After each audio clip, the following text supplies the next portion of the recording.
ยุค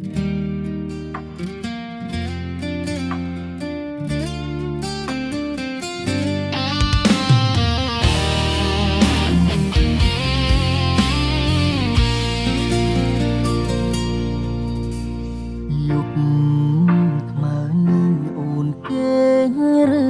នៅបដិស្ញាន់យ៉ាងនេះពេលបើមិនឃើញតបសារអូនមានរឿងអ្វីមែនទេ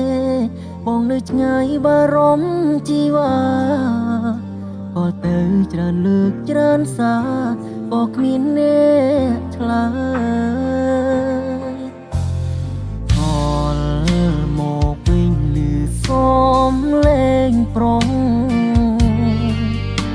សំដីមិនសូវពីរួងសំឡុតត្រានត្រៃនឹកវិញទើបខលថ្មើរនឹងតែភ្លេចឈឹងយើងបែកគ្នាហើយគ្មានសិនទេសួរអូនអោឆ្លើយដោយកាលគ្រាមុនសង្សារចាំងអើយបងសុំទងខកទៅរំខានព្រោះរឿងប៉ុន្មានដែលយើងមិនសាងមិនតន់ភ្លេចអងច្រឡំឆាតប្រាប់ពាក្យថានឹកច្រឡំឆាតប្រាប់ថានៅស្មងទាំងការពិតបងនាងគិតខុសម្នាក់ឯងរហូតសង្សារចាំងអើយប្រាប់នាងថ្មីអូនថាបងសុំទោស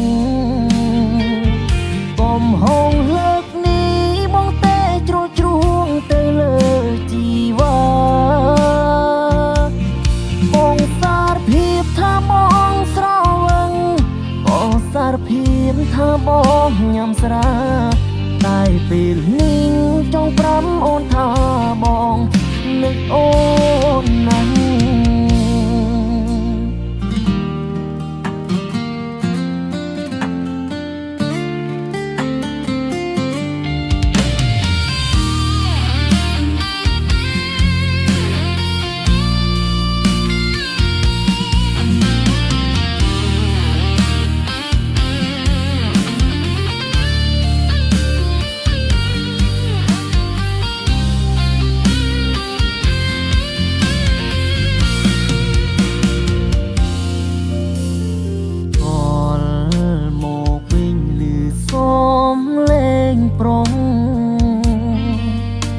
សំដីមិនសូវពីរួងសំឡុត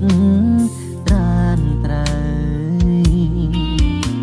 នឹកវិញទើបខលថ្មើរនឹងតែភ្លេចឈឹងយើងបែកគ្នាហើយគ្មានសិនទេសួរអូនអោឆ្លើយដោយកាលគ្រាមុនសង្សារចាំងអើយបងសុំទងខកទៅរំខានព្រោះរឿងប៉ុន្មានដែលយើងមិនសាងមិនតន់ភ្លេចអងច្រឡំឆាតប្រាប់ពាក្យថានឹកច្រឡំឆាតប្រាប់ថានៅស្មងទាំងការពិតបងនាងគិតខុសម្នាក់ឯងរហូតសង្សារចាំងអើយប្រាប់នាងថ្មីអូនថាបងសុំទោសកុំហងលើកនេះបងតែជ្រុលជ្រួងទៅលើ